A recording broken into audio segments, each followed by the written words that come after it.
Greetings. Okay, like I said, the first year on the property, there's going to be a little bit of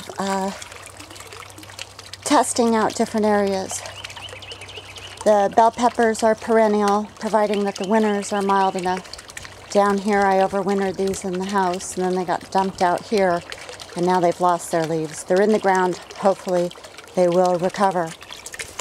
But what I want to talk to you about is not having all your eggs in one basket, especially if you're new to gardening and you don't know what's going to do well where.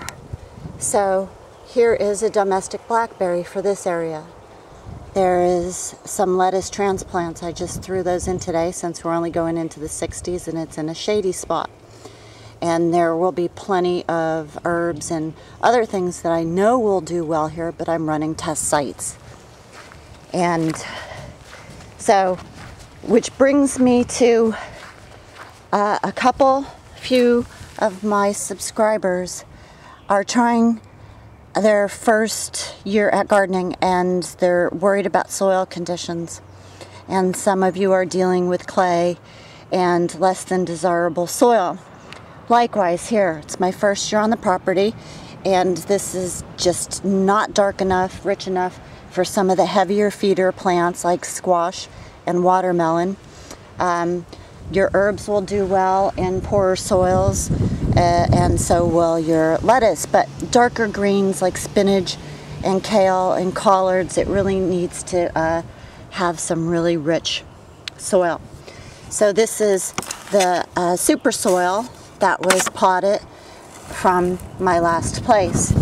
These are dino kale, and if you're not familiar with this type of kale, it is a spectacular plant. It is very cold hardy, but also has been standing up to the very extreme hot weather here in the south. So here is your tip. Don't think about your garden as being all in at once.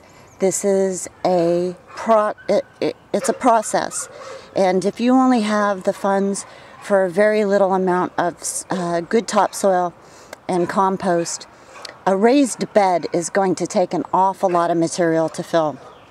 But if you stick with planting in the ground, you can do what I'm doing.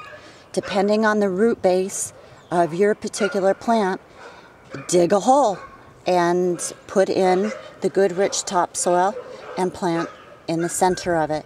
You can also do this for main garden rows in trenches. Instead of just trying to amend the whole thing all at once, just do trenches where the plants are going to actually be rooted. So, I also had mentioned that I'm not particularly fond of planting in rows. So there you see like just zigzag, hodgepodge, nilly-willy holes.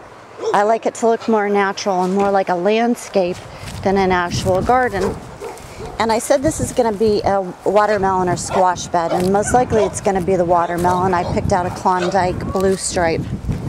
And until I pick out the evergreens, what I had decided to do is along this back area in a curve, that is going to be a golden amaranth, and this plant could get 6 to 8 feet tall. It's very gorgeous. And then I did a row of Florence fennel in a wave. Then the next row was a wave of marigolds. So it's from tallest in the back, not to block the sun, to lower, contrasting color, the golden amaranth, to the green and white, to the yellow, and hadn't decided what I'm going to sow in this front area yet. It's got to be a low-lying, I prefer something with maybe some blue color in it.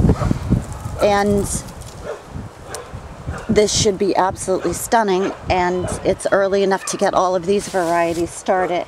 And even when the watermelon patch area is started, I could direct the vines in between and use them as ground cover for these other plants to conserve on the water. So I had spoke briefly about planting spacing, and while I'm here on the amaranth, it is a very big plant, but it's tall, but it's not very bushy.